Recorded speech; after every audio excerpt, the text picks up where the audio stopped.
dilaksanakan, ditaati gitu ya. Tujuannya apa sih kita untuk menaati peraturan itu? Agar tidak dihukum. Agar tidak ada kericuhan masalah. Ya, betul. Terus ada apa lagi? Supaya tertib. Iya, betul. Betul semua jawabannya. Jadi, aturan itu ada di lingkungan sekolah, masyarakat, rumah. Itu bertujuan untuk menjaga ketertiban, untuk adanya ketaatan kita dalam menjalankan segala sesuatu. Nah, kita akan masuk ke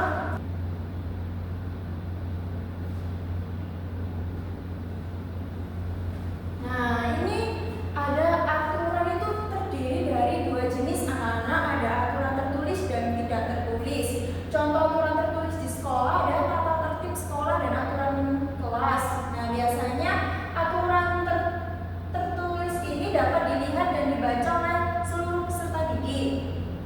Dengan demikian, seluruh peserta didik akan mengetahui aturan-aturan yang harus dilaksanakannya. Kemudian, aturan tidak tertulis merupakan aturan yang berasal dari kesadaran masyarakat dan diyakini secara turun-temurun. Contohnya belajar dengan baik, tidak bermalas-malasan. Intinya, kepribadian kita yang menurut keyakinan kita itu termasuk aturan tidak tertulis. Kalau aturan tertulis itu biasanya terpampang di tempat-tempat, kayak aturan ada tempat sampah gitu ya.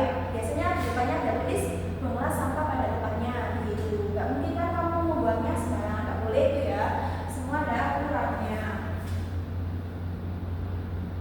Nah, ini ada contoh aturan di sekolah yang tertulis datang tepat waktu, memakai seragam lengkap, tidak bercanda-canda di sekolah, tidak merusak tanaman yang ada di fasilitas sekolah, mengumpulkan tugas tepat waktu dan lainnya. Kemudian contoh aturan tidak tertulis ada bersikap sopan dan santun kepada siapapun, menyapa guru dan karyawan dengan ramah, menghormati semua warga sekolah dan lain-lain.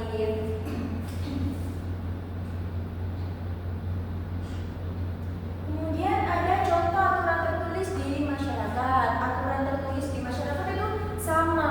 Kalau tertulis itu biasanya diletakkan di tempat umum. Biasanya ada di gang masuk rumah, pos ronda, terus hingga gerbang kompleks. Kalau contoh aturan yang tertulis adalah contohnya ini. Semua anak sekolah wajib belajar pada jam 7 sampai 9 malam. Kemudian warga wajib menjaga kebersihan lingkungan. Pokoknya segala perilaku kita harus sesuai pribadi kita, harus sesuai dengan aturan yang ada di masyarakat. Tidak boleh membuat aturan sendiri. Kemudian ada aturan tak tertulis. Contoh aturan yang tertulis ini menjenguk tetangga yang sakit, menyapa tetangga saat bertemu di jalan, saling berbagi dengan tetangga, menolong tetangga yang membutuhkan pertolongan. Ini contohnya di rumah.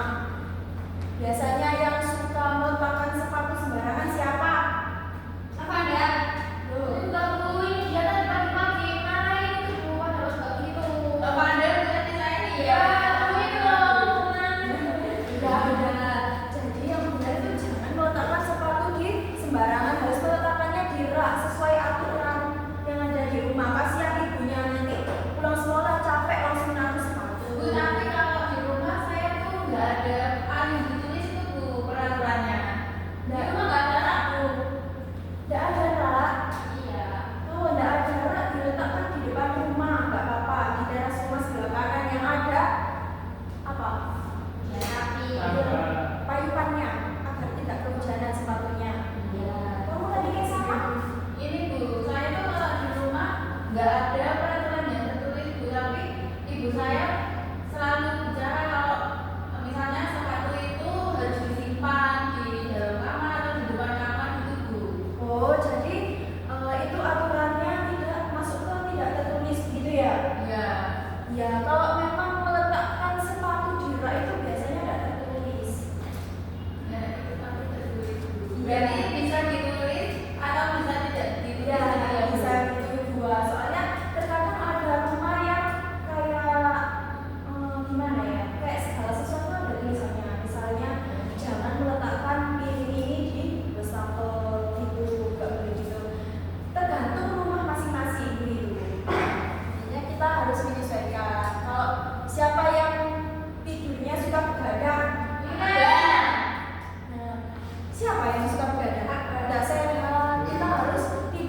masyarakat, mengucapkan salam, bertegur sapa.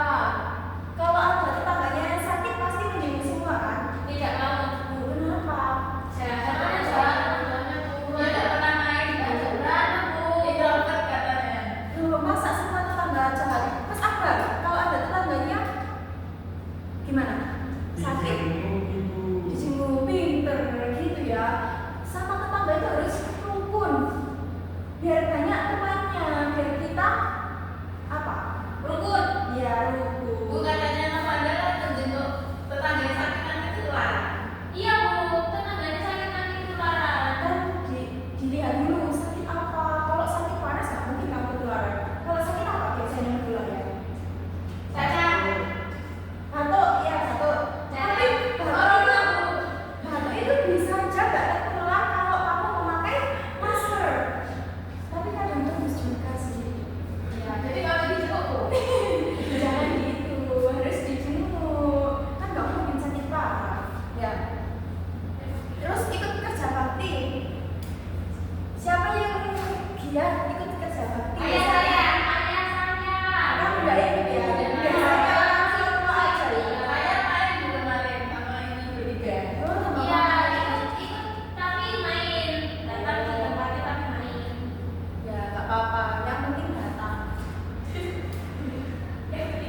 Oke, udah dijelaskan segala aturannya tadi ya Nana. Ada aturan apa saja tadi?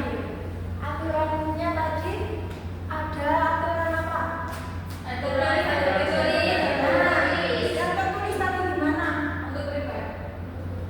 Tertulis itu biasanya di tempat-tempat umum. Nah, betul. Kalau tidak tertulis, Itu pribadi. Di Rumah.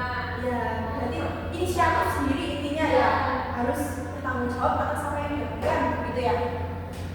Kemudian ibu di sini akan sudah dijelaskan ya tadi macam-macam aturan ya contoh-contohnya. Sekarang ibu mau ngasih kalian lembar soal, jadi satu kelompok 2 orang ya, nanti dikerjakan.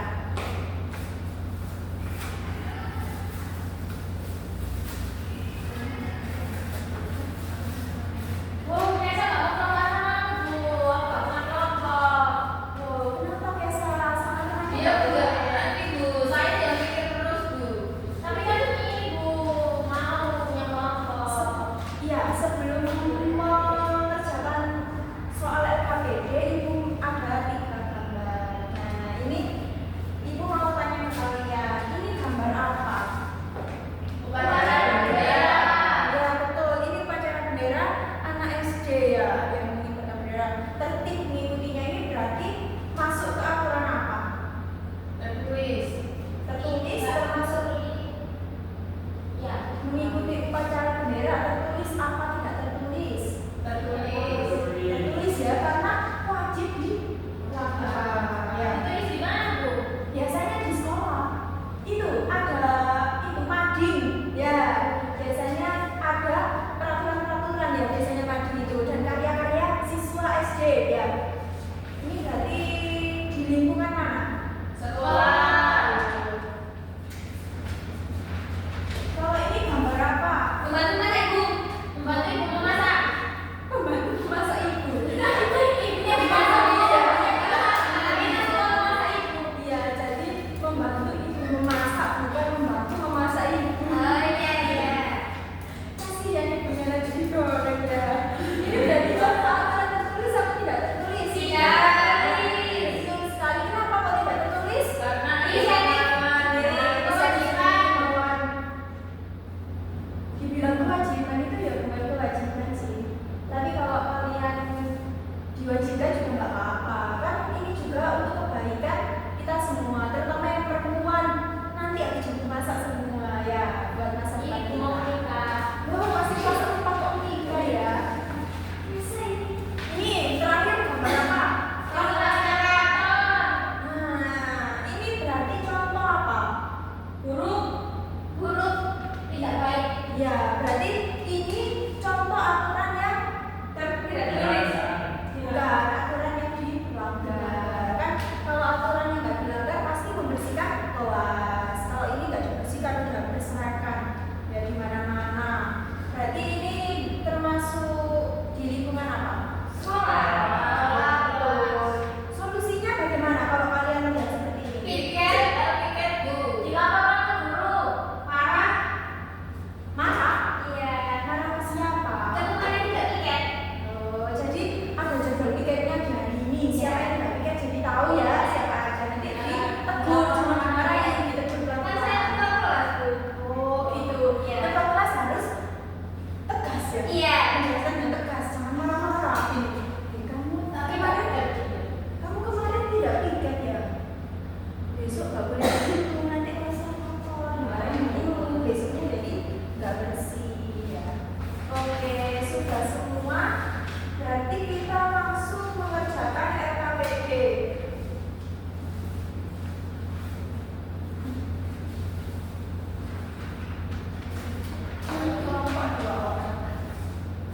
membuat tim mapping. Nanti harus, kalau ini wajib presentasi dua-duanya biar tahu solusi dari permasalahan apa, soalnya beda dua solusi. Permasalahan di sekolah.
kami akan mempresentasikan hasil kerja kelompok kami.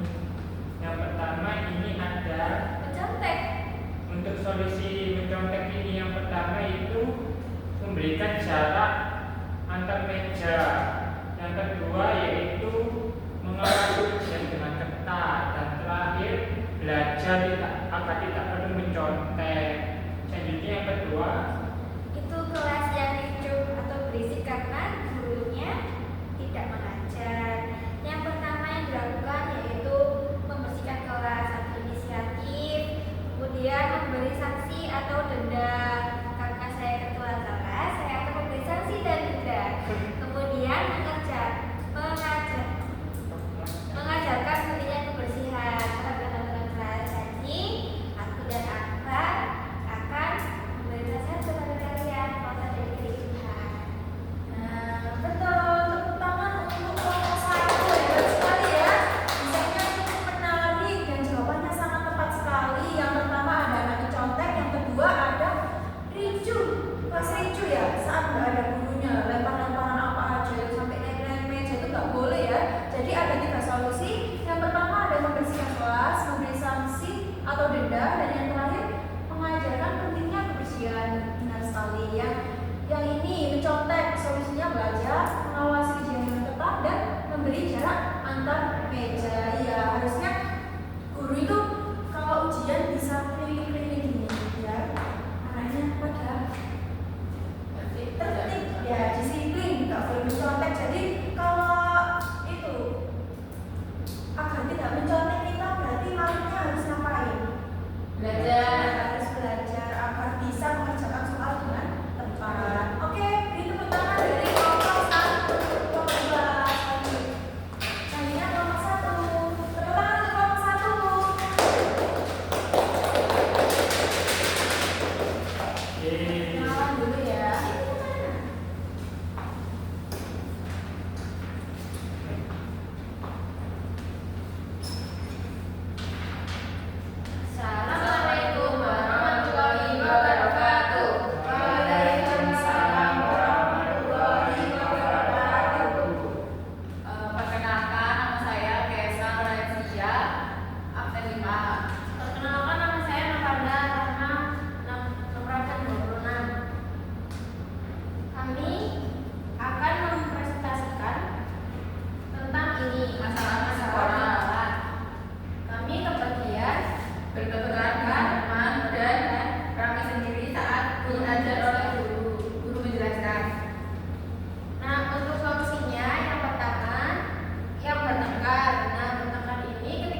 Ya, kita berdoa dulu